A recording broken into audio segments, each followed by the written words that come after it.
佢就真係陰公啦。佢喺昆崙山上面修煉咗40年，落翻嚟人間之後，已經可以話係舉目無親㗎啦。不過好彩喎，佢年青嘅時候有一個結拜嘅兄弟，到而家都仲未死，所以咧佢就去投靠咗佢呢位兄弟啦。大家知唔知叫咩名咧？我諗你哋都係唔知㗎啦，佢就叫宋義人啦。兩個人，一個係阿伯啦，一個係更加老嘅阿伯喎，兩個加埋隨時攞個東海龍王嘅鬼性相，係咁先啲老人家㗎。而家唔會老嘅你唔會老嘅你唔會老嘅，睇你靚得幾耐，就骨線啊！我二頭肌大過你大髀啊，笑我老喎！你都離晒譜啊！而家啲後生，冇數係錯，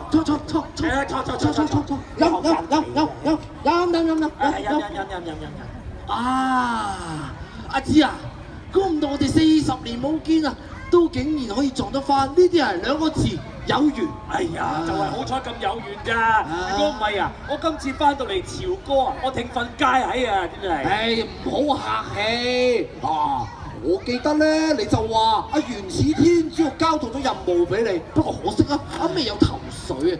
不如咁咧，你先安頓落嚟，再作打算。哎呀，宋大哥你講得好啱啊，安頓好緊要啊！我記得啊，想當年啊，你啊好靚仔啊，風流倜儻咁。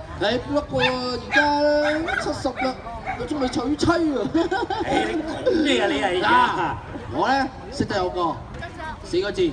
美女阿婆，哇！佢想當年啊，好仰慕之下你㗎。哎呀，唔好講佢未娶喎不如佢就喺出邊等緊你。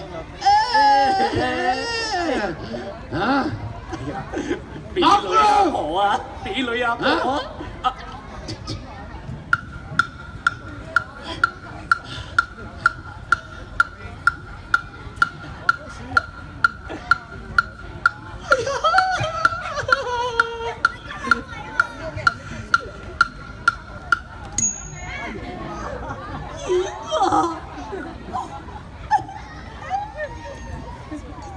結婚，天尊叫佢討伐紂王，佢真係娶老婆啊？係咁嘅，因為元始天尊同姜子牙佢講過，喺佢揾到西伯侯之前呢，一定要經歷下人間嘅劫難，先至可以了解民間疾苦嘅。咁而家真係唔慌唔苦啦，娶個咁嘅老婆。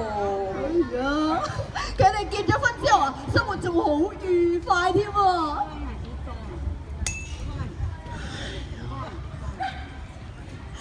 燕啊！咩事咧，娘子？米缸冇米啦！哎呀，咁又點咧嚇？哎呀，咁又點咧？